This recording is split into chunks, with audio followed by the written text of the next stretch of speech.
guys, welcome in. I'm Justin Faisongo. This is Jonah Holava'a, and welcome to the Broadcast Braddahs. We picked up on a really cool clip about a week ago, or less than a week ago, and something that we wanted to talk about. It definitely was on topic with Catalina, right, Joe? Yeah, a lot of interesting, lot of good nuggets in that video. Yeah. So let's cut to this clip. We'll bring it in. We'll look at the clip, and then you and I can have a nice little conversation about it and see what's what. But anyhow, no matter what, like Shalva'a, they've had some really great results. And the question always is in the mind of people, how do you beat Shalva'a? And my answer, I thought about it for a while, and my answer to this question basically is you don't beat Shalva'a. Like you can't beat Shalva'a. You know, you can look at the technique. You can look at the way that they paddle, their synchronicity, like catching waves, and all these things. You can look at all of that, and you can mimic it as best as possible. But you cannot beat Shalva'a unless you can first beat their system. But yeah, interesting point, right? About beating the system. Mm-hmm. Yeah. He makes it sound so easy. Yeah, right. Like well, you know what, Brian? It's like really attainable. Instead of talking trash behind the Braddahs' back, let's bring them on. You want to bring them on? Let's bring them on.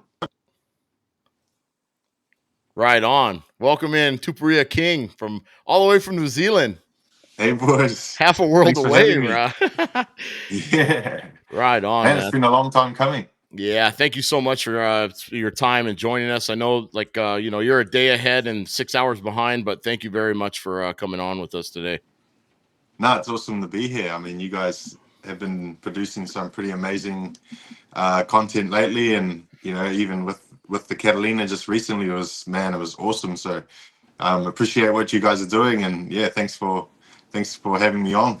Yeah, well, we appreciate what you're doing too, and like I said, a long time coming, and looking forward to doing more of this. And especially when you do get back out here sometime, we'd love to do a full length, podcast and sit down. You can come to the table and sit down, and we can break bread, talk stories, and catch up a little bit. For sure, I need to learn your guys' ways. I mean, I'm still learning how to podcast and do things like this, but yeah, it's cool. No, you're doing a great job. Your channel's great, and as a matter of fact, I've got a couple. I pulled together a couple quick little QR codes for you. So anybody that wants to check it out, Train Like a King podcast. This is a link to YouTube. I know you do it on Spotify and Apple, correct? Right? Apple as well. Yes. Yeah. All right. Right on. And anybody else that wants to find you, trainlikeaking.com, for tailored training plans, apparel, paddles, master classes, etc. So, yeah, we appreciate having you on, or you being on. So, Thanks, right to the point, let's talk about Shalva'a for a minute. And then I'm going to alter the conversation a tiny bit at the end. But Joe and I both watched your episode, and Joe and I actually talked about it for a couple days back to back about some of the things you said and statements you made, and I mean, spot on from our point of view, but I think Joe has a little bit to offer there too, huh, Joe? Well, Justin thinks I was talking trash. I wasn't talking trash. I was just I had more questions. It was like, a paddler of your caliber, it was like, man, he just makes it sound like it's so easy. It's and I would love to hear, well, I guess my first question is, how did that thought, I mean, we've been kind of thinking it, for years, it's like, man, like the quote unquote professional team, right? It's like the generic way to describe a Shalva'a or a OPT or Air EDT. Tahiti. Yeah. Mm-hmm. And I mean, I guess, Catalina just happened, and that kind of sparked up that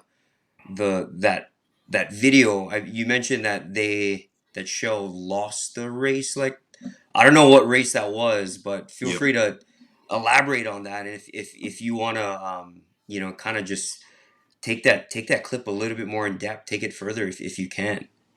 Yeah, for sure. I think it's been a pretty big topic, you know, for the last, I want to say, 4 to 5 years, I think. Well, kind of ever since EDT Va'a have kind of finished their, you know, 4 to 5 year streak of Hawaii Nui wins. Shell Va'a have been pretty well dominant since then, and you know, it's been pretty incredible what they have achieved. Really, like they did something completely new. You know, in terms of establishing a pretty significant technique, and they've had some pretty crazy performances with that, you know, leaving teams nowhere to be seen. So that question always pops up is, you know, just how do we go about beating a team like this? And I think it's even more relevant now, having last year Hawaii Nui OPT winning the Hawaii Nui, and then more recently at the Air Tahiti Nui race, Air Tahiti won that race, I believe. Yeah. So, you know, it's always a question that's, you know, on everybody's mind, is like, actually, how do you beat Shalva? And basically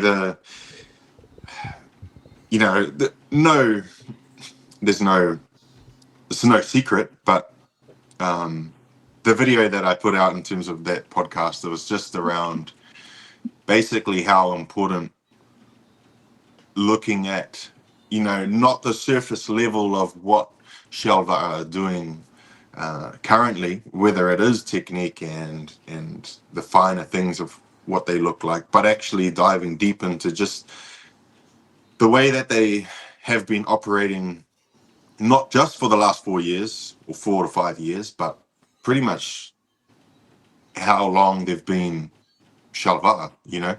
And so looking past the current trends of what pedals they're using, what technique they're using, and all this, and actually just establishing what are they doing that's actually making them this titan of a team that's unbeatable. And basically what it comes down to is the system that they have in place, right? Because over the course of Shalva, when we say Shalva, paddlers have come and gone, technique has come and gone, the equipment has come and gone, but the results have held true with, you know, the Molokai Hoi, the Hawaii Nui, and Tahiti Nui, all these races. And yeah, I just wanted to kind of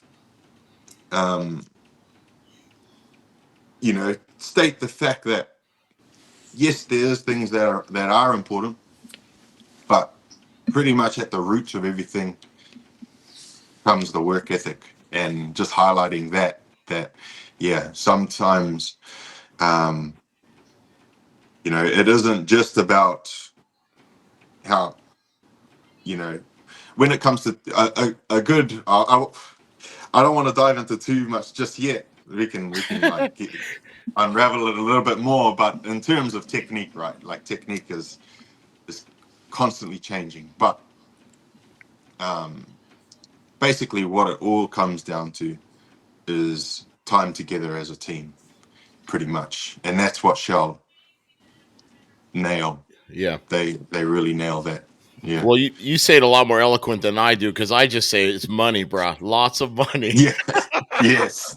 Yeah. Time Yeah. is money, and money is Yeah. time. That's right. You know, after that episode, I sat down and I really thought about what it would take to run a program like that here in the United States, and really have the impact of longevity. Like, because, you know, you can't just put together a program like that for 1 year and get what you want out of it. It's going to take 2-3 years to build.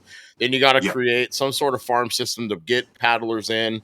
But if you're talking about professional level and having it so that these guys can spend anytime you deem for them to be on the water, them available to do it, you know, salaries are involved, and there's a lot of that kind of stuff, you know, especially here, you know, in the States. But, you know, I mean, a program through a 3 to 4 year program would probably $5 to $6 million is my guess, worth of equipment, salaries, the availability of traveling and all that stuff. So Hmm. it's tough in our sport, because as much as we want to see our sport be this monster thing that is like the upper echelon of Joe and I were talking about it yesterday or this morning actually. It's like, there are markets for running, there are markets for cycling, there are markets for, and paddling happens to be one of the best things in the world from a standpoint of physicality and being fit and all that kind of stuff. But it's hard to put that thumbnail in our market in order to make it so relevant that these giant corporate sponsors will spend that kind of money. So yeah. Well, That's right. and I wonder too, speaking of kind of beating the system, right? It's an amazing system that they have. But I also wonder if it's not just Chauvet system. I mean, Tupu, you spent time in Tahiti, right? Mhm. The actual paddling system, the machine Yeah. there is a system of its own, right? So Yeah. it's like, I 100%. That's a mean, very good point. Yeah. That and is a good point. your system in Aotearoa, I'd say, is probably the second closest besides Hawaii, right? Mm-hmm. I mean, Hmm. and what I mean by that is like just the support from family, friends, spectators. Like, you know, in our country, a lot of my colleagues, friends, a lot of them think that I'm a rower, Right. you Yeah. know, Yeah. and we're back where you are in Aotearoa, like they know, yeah, you're gonna do Vakama, right? It's like Mhm. that's in your soul, that's in your blood. You do that. That's Yep. part of you. And I just wonder if it's the actual system of the sport or the activity, right? The Yep. lifestyle. Yep. And it's like, how do we get that here, right, Yeah. in the States? That's So right. 100%. I agree. Like the the competition and the rivalry that they create amongst themselves is so strong that they, up until recently, like up until still to this day, they still, you know, it's it's difficult to get them outside to cut. The Catalina's doing awesome with its growth. So you're seeing a lot more of the Tahitians go there. They go to the Molokai, but outside of that, they really attend any of the other events because the competition at home is so important to them. The lead into the Hawaii Nui and it's just that constant year-round training and competition all around the island. V1s competing against each other, that just continuously not just grows the level of the top teams, but all the level of the Hmm. club teams around it. So, and coming back to the system of Shell, they have the because they have the money and the resources and the venues. They're very attractive for uh, any paddlers, up and coming paddlers who do show potential, for them to offer them a salary or a contract or a job with A job. Shell, Yeah. and bring them yeah, into the system. So Hmm. it all kind of feeds off each other. Hmm. It's yeah, I it's mean, that's pretty incredible, right? amazing. That they Mm. can pull from those kind of resources. Yeah. Yep. We're over here, right? It's like, who has time? Mhm. It's not potential. It's who Yep. has time.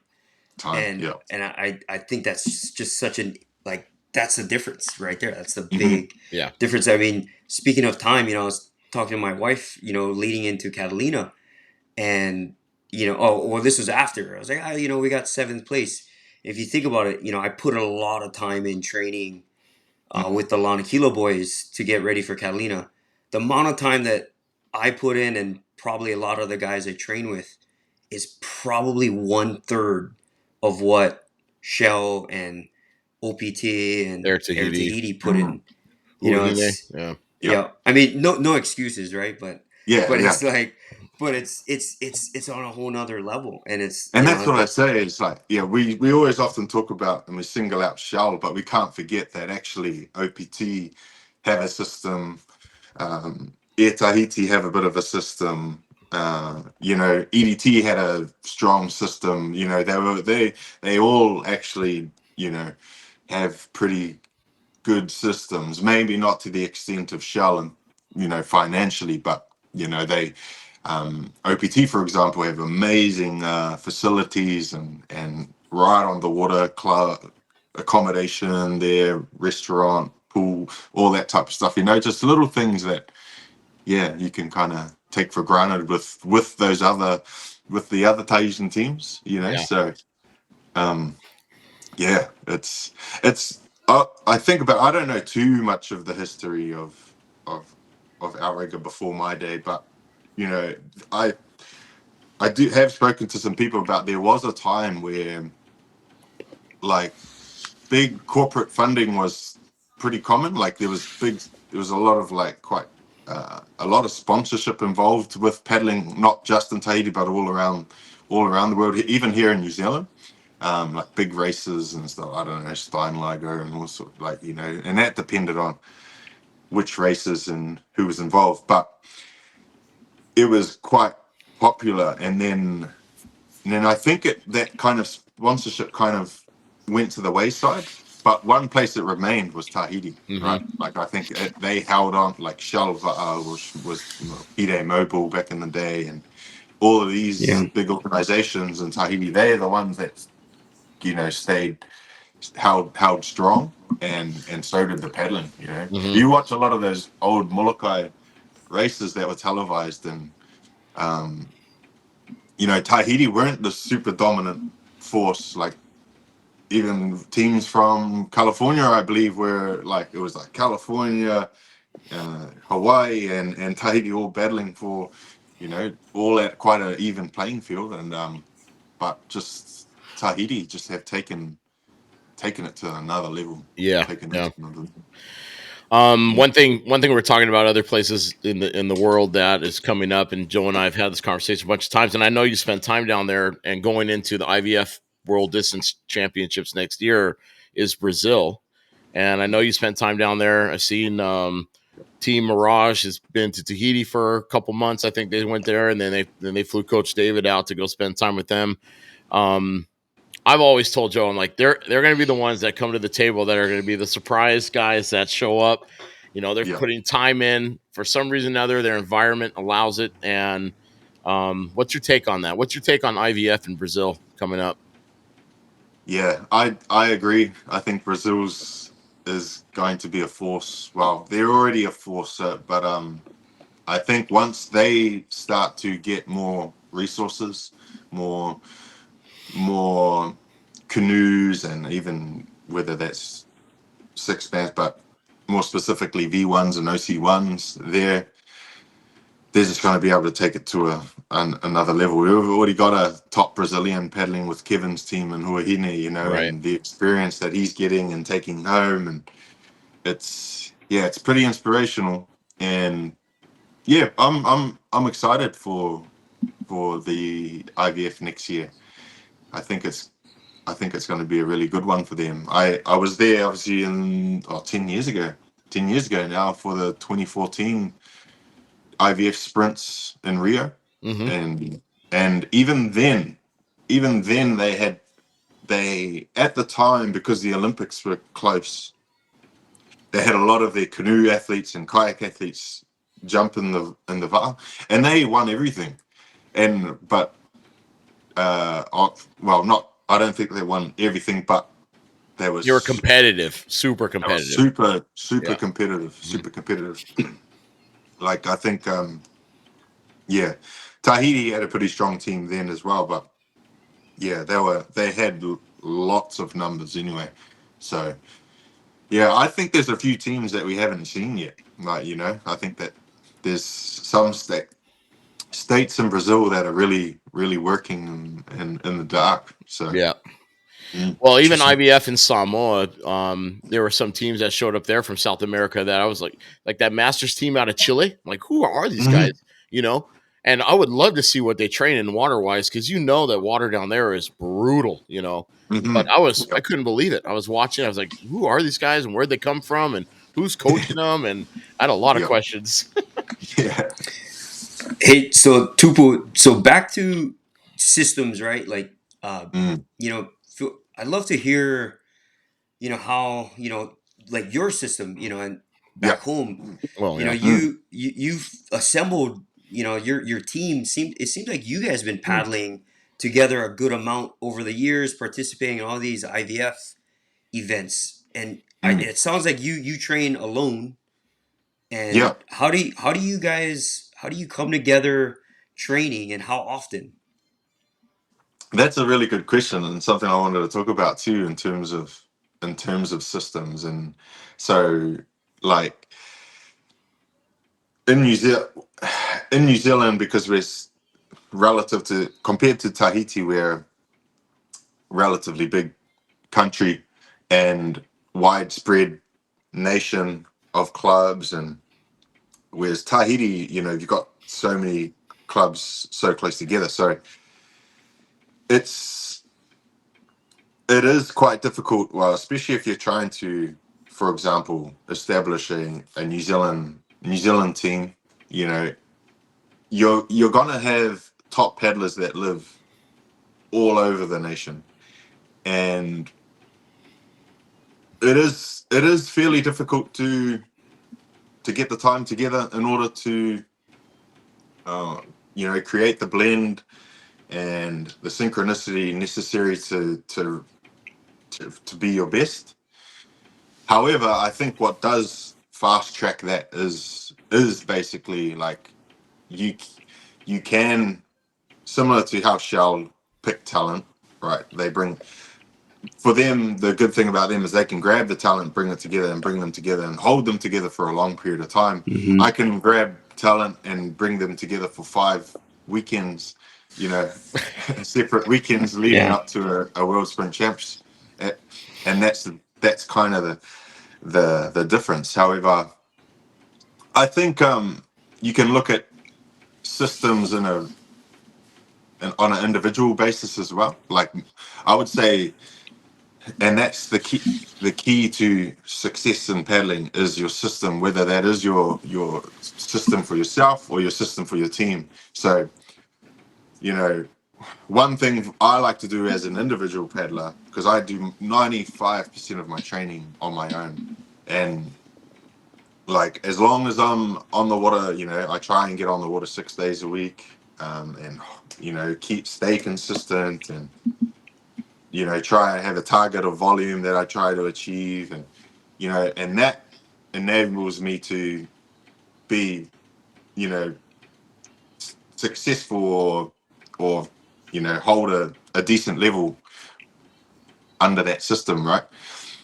And so you can succeed if you can get pick a bunch of guys that may not have super high level teams or clubs, but you bring them together, and you can create something like from that, right? But the key difference that Shelva have, the key difference is that they are, they're accumulating the time on the water together, and that's the biggest difference. I'm accumulating time on the water, but I'm accumulating it by myself, and so Yeah. I'm developing my Mhm. own technique and feeling for the water. But that's different to the my other next strongest competition who lives 6 hours away, or so. Um, yeah, that's one thing you got to kind of think about, is that we do have, like, let's say Danny Ching, for example. His system that he has for himself has been, for the last 10, 15 years, has been pretty consistent, pretty, his expectation of his paddling is high, and that's how he's maintained his level for so long. Um, so yeah, that's the hardest part, is getting the time together as a team to do that. And I think when part of reasons of why actually the system doesn't fail for Shell, but sometimes they're exposed, is actually when paddlers actually are dropped out of the system, drop out of the system, Yeah. and then Yeah, then you new see it. Yep. new Gotta new go back to paddlers the come farm. in, and Yeah. they haven't quite got that gel time yet. But you know That's a good point. over. That's a very good point. Yeah. Well, and do you think so that time that they're putting in together, they're also, you kind of touched on, what you're doing 95% of the time, training on your own, uh, what Danny's doing, right? All these really good paddlers implementing, they're learning, they're incorporating what they're doing in their training, and they try to introduce that to the rest of the group. But what it sounds like is, the really good teams that train together a lot, they also kind of learn together, right? Like Together. right, Yeah. and they Like, develop together, and so that's why if they're bringing in some new cat, off the bullpen, off the farm league, it takes a little bit for them to learn, perhaps, right? So and which is why I think when the big change happened for Shell 4 or 5 years ago, I can't remember specifically when it was, but the likes of Hiromana, Kevin, and Damas, or Damas was in there for a while still, but there was a lot of paddlers who had been in Shell for a long time, and they left, and then they had an influx of new young paddlers to come fresh, in yeah, into young, Shell yeah, with yeah. with the experience of David and a few key others, Paia Tamaititahio and these Tarawa Dubois. And from there, when I don't know if it was the first time David became coach, but when he set a basically totally different new stroke technique, new paddles, like paddle length. Here's our paddle length, like what, I don't know, 53 or whatever it is. This is the technique we're going to go for. We're going to take away too much of the hinge, and we're just going to focus on rotation, being smooth. And I imagine at the beginning they're all like, "Oh, this is crazy," but once they're doing it all together, 95% of their training as a team, and they learn it and they train it, they just become in sync, so in sync that I imagine they barely even have to call sometimes to catch waves, and it's so Yeah, watching them live, even in Catalina, this couple weeks ago, it was they didn't make any mistakes, not one. And like you were saying, if as soon as they started to get bowed down a little bit, it just picked it up automatically. Everybody moved the same time. There was never any excitement. They were just relaxed and they just knew when to go. It was really, really a treat for me because we see it all the time on videos, but when you see it live, you're like, it's just a whole different experience to watch. yeah. Amazing.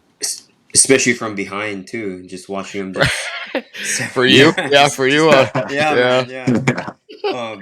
Hey, Tupu, so that Air Tahiti race that happened recently, what were the conditions like? Do you remember, or were you able to catch that? From what it looked like, Yeah. it actually looked like it looked quite flat, to be honest. It looked Okay, quite flat, so that's when things that's can change a interesting. little bit, and Yep. Yeah. So those who, yeah, the reason why I stronger ask, teams can. you know, sorry to cut you off. The reason why I asked, going off of what we're talking about with Shell's technique, it's very patient, right? It's super long in Yeah, the water, really patient. They kind of just they let you do your thing, and they just kind of eat you up. That's what they did to the yeah, competition In for Catalina, yeah. Catalina, Mm-hmm. and Air Tahiti was leading that race, right? yeah, And for a good chunk of it, and then yeah, Shell just turn on a different gear and they just caught him, went right by him.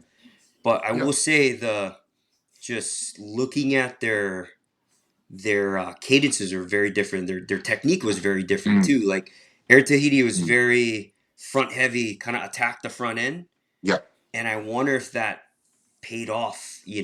In that recent race when it was a little bit It more went flat. flat. Yeah. I don't know. yeah. Because You know, they had the jump on him in Catalina, so. I will say that I did find out that for Catalina, Hotu and Kyle both flew in the day before.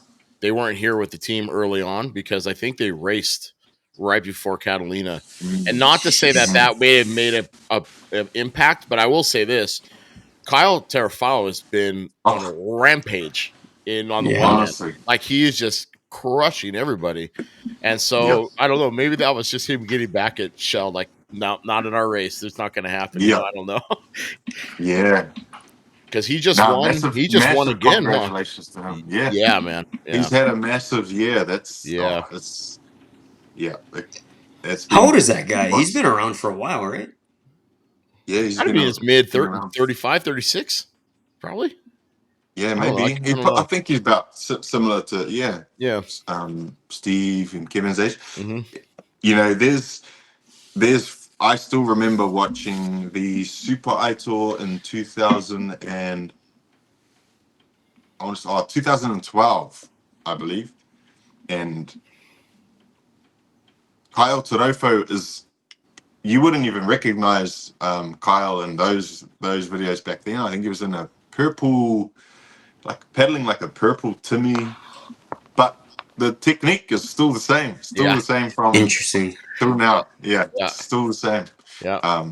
But yeah, he's worked hard and he's always been right there and thereabouts. You know, Yep. one Super Ito in 2015. I think he won one of the legs. Yeah, so what a Yeah. sergeant. Yeah. I know. I know. Yeah. Pretty amazing to see. And like I said, I've been watching all year. I've even Joe will tell you, I'm like, bro, I don't know what this guy's doing different, but he's just terrorizing every race. He's I don't know, but good for him, And man. yeah, he's so powerful and strong. But I have noticed that he's been using a full wooden paddle too, which is Hmm. optimal, like feeling based as well. Even though And as the powerful as he is, 4SI he's got too, right? good Yeah. feeling. Yeah, Hmm. good connection. Yep. Yep. Yeah. I mean, I know he's in the snap in now, the 4SI. I know that Mhm. was the big last time when he came for the V1 series, he didn't want to snap in. He wanted the traditional rigging. Yeah, And that's kind of a thing that I remember talking to him about. He goes, "Oh no, I don't trust it yet. This and that, whatever." But yeah, it's doing good yeah, for him. yeah, for Now, yeah, sure. Yeah, yeah, yeah, it is. yeah. Very cool. Right on. Well, there's one thing I just wanted to touch on real quick, and I have this clip. It's 11-second clip about you saying something, and it's important to us. So I'm going to play this clip real quick. It's only 11 seconds long. Here we go. What I wanted to talk about is the question that it comes across everybody's mind when Shalva win, say like the big races, the Molokai, the Catalina. So what it came back to was the Molokai Hoi and Catalina, right? So you've been to multiple Catalinas, I think 4 or 5 at least, right? And Mhm. you actually held the channel record with Paddling Connection in 16. Shell beat it last year by, I don't know, a minute and a half. Not huge amount, but Mhm. we've been as California paddlers, at least for me, my whole life, and having been involved in for 20 something years in Scora or whatnot, we've always strived and dreamed that Catalina would be this destination, giant international destination race, and it seems like it's happening that way. And for somebody like you to say it out loud on a, even in just passive conversation, kind of brings some credibility. And so, I mean, how has your experiences been here with Catalina and any international team that might be listening or any of the guys, like what can they look forward to? I mean, what's the draw, so to speak? Yeah, yeah. I like more and more often. I've been saying that like it's it's one of my favorite places to go. It's definitely up there with where Tahiti, Hawaii, California. Like those are my favorite places. And the Catalina was like, oh man, that was those years with Paddling Connection and subsequently Kalahui Kai. Hmm. Man, I love that trip. I love those trips. To whether it's the Catalina Island itself or Newport Aquatic Center, um, and you guys get really good conditions too. And I coming from New Zealand, especially, we get pretty cold winters here and stuff. So we're always kind of looking for sunnier places to paddle, and um, Yeah, I love everything about it. Really, you know, it's good, and it's really cool to see it growing. And I think the fact that you guys are attracting so many Tahitian teams is just goes to show how great of an event it is. You know, We had Team Huahine was here, and the mayor from Huahine came out and rode on the escort boat to follow the team, mm, and he's already committed to coming back next yeah, year, which for them is really big because they're not technically a professionally big corporate sponsored team. They do mm, draw in sponsorships, but yeah, what Kevin's done down there is pretty amazing. yeah, Yep. definitely. Yeah, it goes to show. You know, he's been you know, building his system, you know, with his experience and his knowledge. But again, like um, you can, once you know, you establish yourself and your goals and create your environment. He's brought in guys who never paddled before, but they have a club there, and you know, if pretty much you draw the line when we start training for the Hawaii Nui, they all start to put in the time, and yeah, he's a pretty good coach to paddle with. I spent the best the best performance I had Super Aitor 2017 when I finished sixth was when I stayed with Kevin. I stayed with Kevin for the first time. I stayed from the Te Aitor to the Super Aitor. I didn't go home. Normally I go home and it's cold and it's winter months, but I stayed, and he was still with Shell at the time.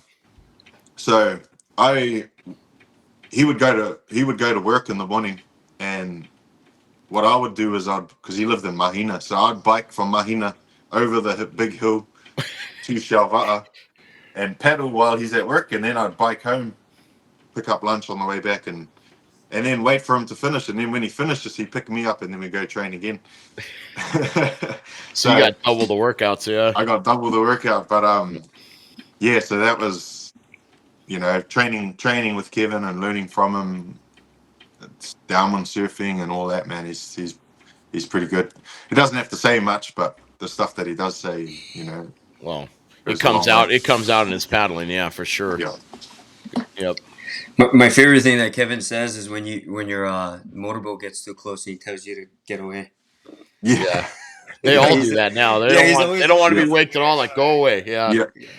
For the V1 series, when Joe and I were like calling the race, Steve would wave us off like, get out of here, get out of here. He's so mad about it, you know. But yeah, it was good. So Tupu, it was interesting this year. I don't know if you knew Catalina. They had they had a incentive. They incentivized. They had a special, I guess, incentivification for Vodafone. the first non Mhm. Tahitian team Oh, nice. won a trip to the Vodafone race, Yep. Yeah. and Oh, Air wow. Tahiti Nui sponsored it, so they basically covered the plane tickets Wow. for the top women's team and the top men's team that were that didn't have a Tahitian didn't have ringer on their Tahitian. team. Yeah, right. Yep. Wow. So No, that's Kahalui Kai is coming to Vodafone, I think, is what's happening, oh, no And way. the Dana women, I guess. Yeah. Oh, awesome. Yep. So that Oh, that's a create great that incentive. Yeah.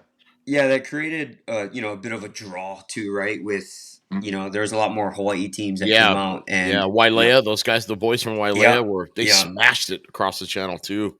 They were yeah, great. That's awesome. and And then that. Oh, go ahead.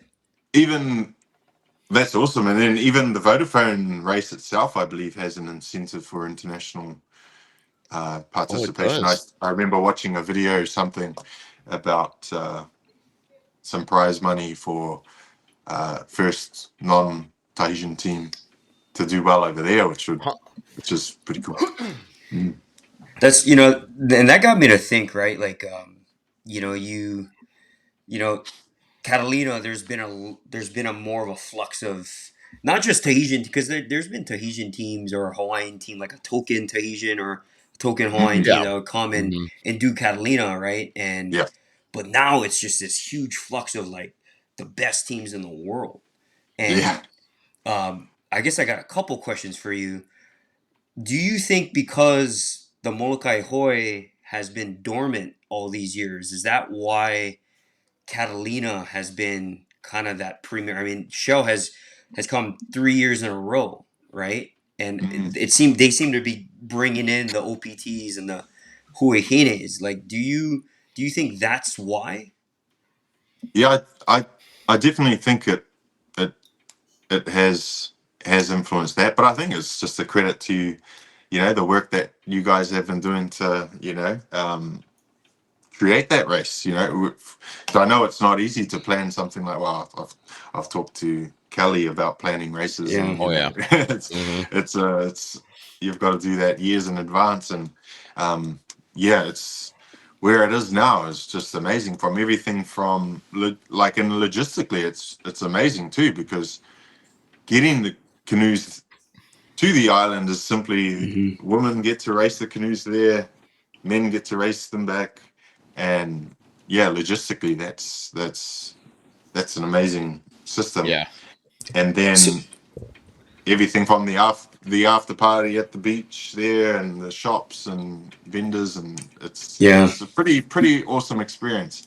And for us, well, for those that haven't done that race from New Zealand yet, I really enjoy just California in general. Like, I've been lucky to travel a little bit now. I haven't got up to the gorge yet, but one day. Oh yeah. But yeah, I love it. I love it over there. So with that all being said, can you see, it we're kind of we talked about this on the broadcast, and we've been talking about this recently, is there seems to be like a three-headed monster, right, with Mm, these big six-man races kind of towards the end of the season. The first one being the Catalina Crossing, and then, sounds like the Molokai Hoi is back, and it also sounds mhm. like Justin's dogs are going I nuts in know. the background Sorry. too. I know. But and of course Hawaii Nui back in November. Can you see that being like a triple crown, like a regional triple crown where teams will travel, right, and perhaps Mm, incentivize, like, hey, if you're the first non-Hawaiian team, maybe you get a ticket to Molokai, or you're the mm, first non-Tahitian team, you get a, you know, it would be great if like Air Tahiti or Hawaiian Airlines could, mm. speaking on that system that we're talking Yep, about, right? Kind of help support, and kind of grow this paddling system that we're trying to create to yep, incentivize more regional paddling. Um, yep, for is that sure. something like you could see, or is that something like, you guys ever, because you guys are way out there in Aotearoa, like, you know, being able Hmm. to go to these premier races, it'd be pretty cool, right? To hit the stepping stones, right? Like, hey, we're Definitely. gonna.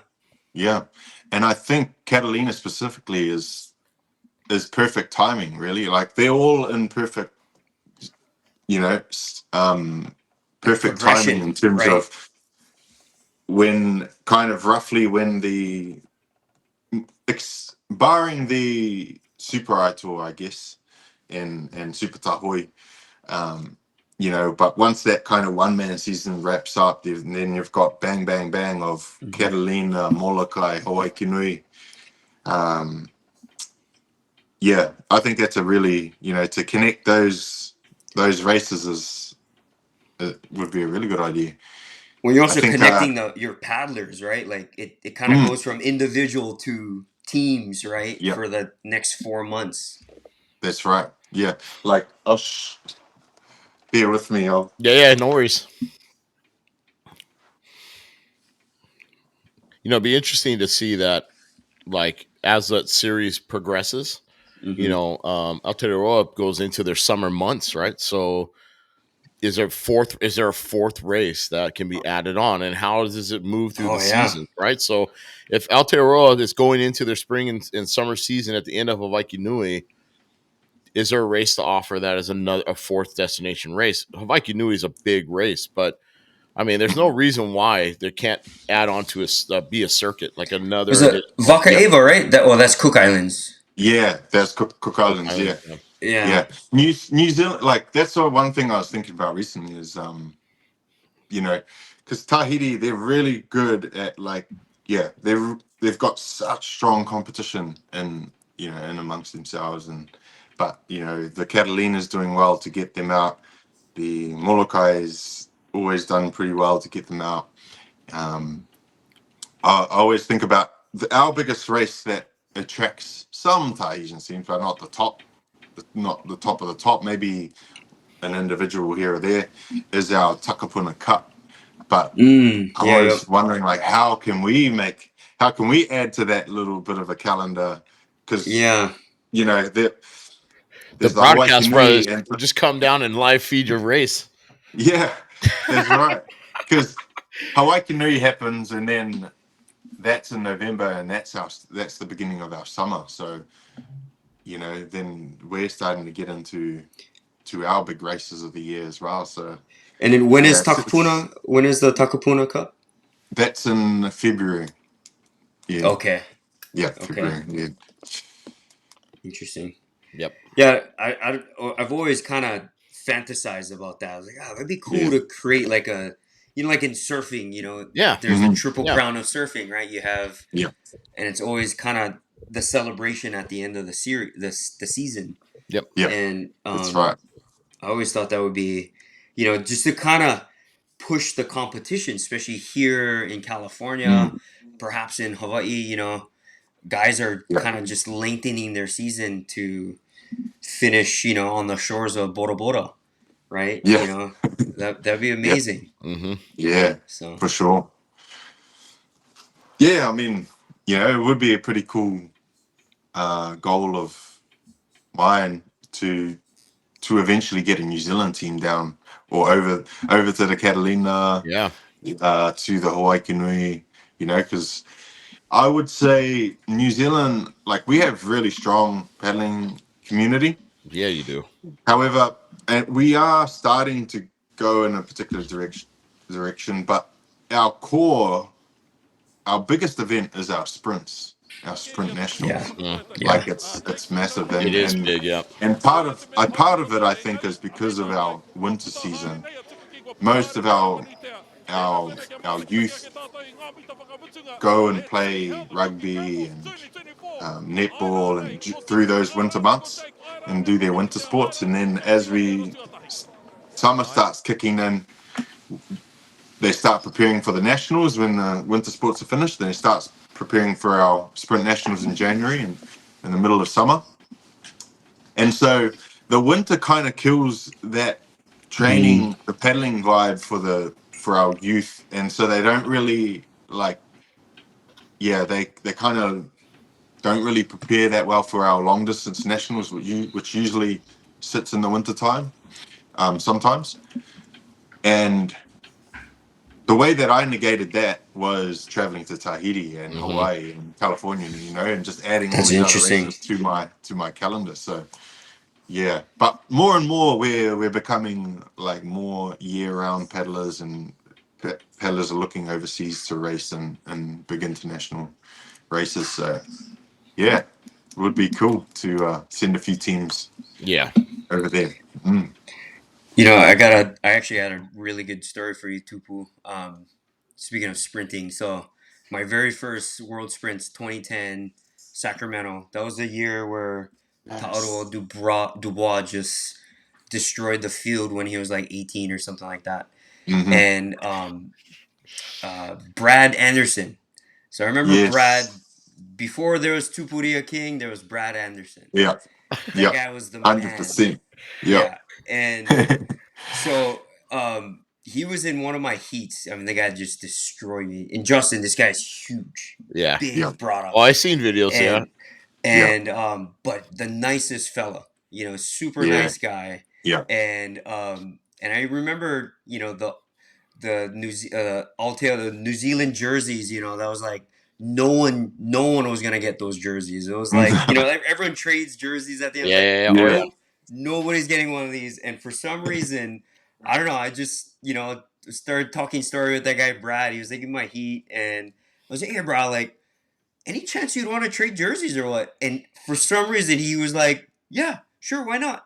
And so I gave him my jersey, and he said, I'll never forget this. He goes, I give him my jersey, and he goes like, I think my little sister could fit this. Thanks. I was like, oh man, it was so So funny, but good. yeah.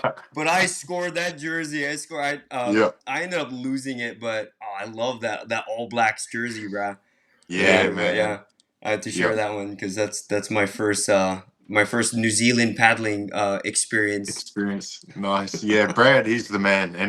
And you know, the club that he paddles for, Wakamanu, yeah, they've in the system that they've developed down there, they've had some pretty amazing success, especially in the sprints over the years.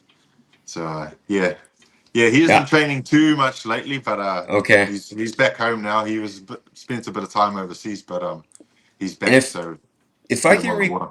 if I can recall, his profession, his background's kind of similar to yours, right? He was a bit of like an athletic trainer or like a rugby coach, if I can Yes, recall. yeah, he's And that, strength and yep. conditioning coach. So he actually he was a part of the team that my wife's team that played. So the All Black, the Blackfern Sevens. Hmm.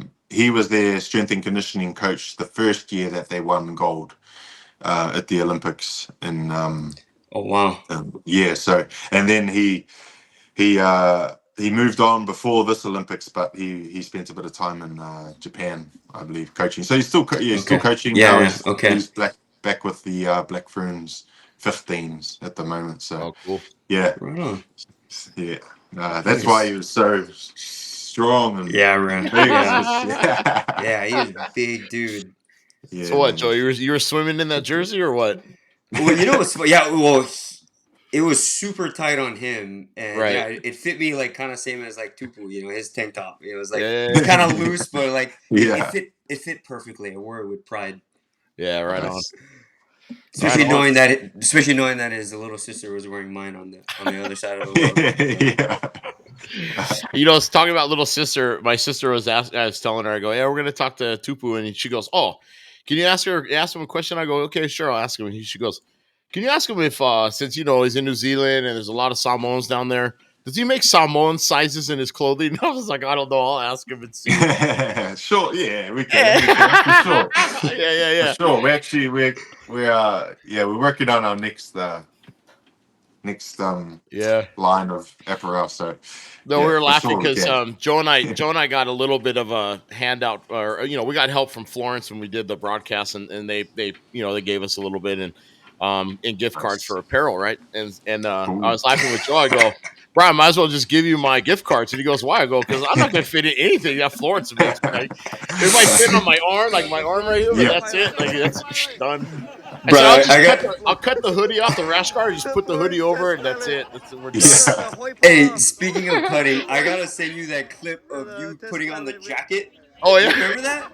yeah. We gotta show our audience like All right. I'll send We'll you that edit it. clip, bro. That clip is so funny. You putting Yeah. on the jacket, you just Hey, look like listen, the kind of listen. When you guys have a bunch of rugrats running around and kids and stuff, don't worry.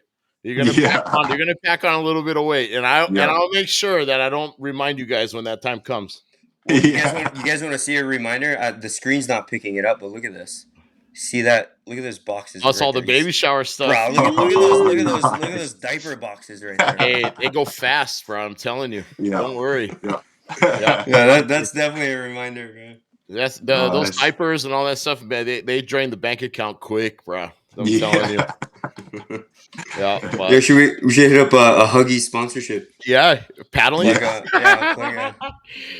But when the kids get old enough, like I take the kids paddling. At least I try every weekend. I take them down to the club and throw them in a canoe, and we go paddle around. And man, it's like a whole new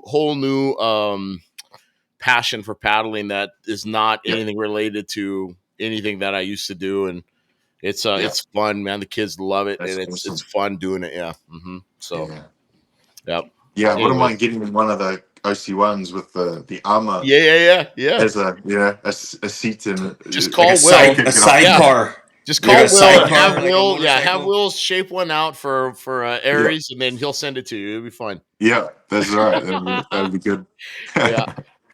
All right. That's a great idea. We've been almost an hour, and I know we were thinking like 20 to 30 minutes, but this has been really, really great. And thank you again Mm. for jumping on with us. And Yeah, I like I appreciate said, it. when you come out, you know, I mean, our doors are always open for you guys and for you and your family, and we'll sit down and have a really long chat about, you know, your future and your history and all Yeah, the fun thanks. stuff. So yeah, Awesome, boys. Yeah, no, thanks for having me on. I yeah, appreciate it. And yeah, can't wait to get back over there. I know been a little bit busy this year with the race calendar. Haven't been able to get too much in, but next year I'm lining everything up. So Yeah, right what on. are you, where can you give us some hints? Yeah, little. What are you looking towards for next year? oh well, I'm trying to just do as much as I can, make up for lost time this year. But I definitely want to, well, I think because it's the year of the worlds, I think that's probably on the cards. Yeah, so Brazil's there, Catalina, maybe get back for the Nice. California V1 Cool. series. Uh, I'd like to make another appearance at the Solo, Molokai Solo Yeah. next year. And I'd love to get up to the gorge because that's something I haven't done yet. And then likely, Molokai Hawaii Nui. We just see what we can fit in, really. Hell yeah. Yeah, yeah. Right I on. mean, Right on, bro. yeah, Well, cool as. best of luck and all the best wishes to you there. And you know, one day Joe and I are going to figure out a race to come down and bring our equipment and do a live broadcast Yeah, there. It'd be a dream, you know. that'd be awesome. Yeah, yeah. Yeah, Yeah, let us know. We'll cool. talk about it. We'll get Yeah, together, get some details, and try and sort it out. cool. Yeah. Sounds like a Yeah. plan. All right, boys. Well, Awesome, boys. thanks for joining us, Tupuria King. And I flashed. Well, you know what? Before we go, I'll just start dial them in one more time. Train Like a King podcast. Oh, Joe, what happened? You just went away, bro. And then trainlikeaking.com. Tupu, thank Nice. you. Thanks. Joe is Thank you. Joe disappeared for a minute there, but we'll get him back later. Aloha, brother. Shoots. Thank you so much, man. Aloha. Okay, take care. Thanks, guys. Yep, have a good Take night. care. Okay. Sure.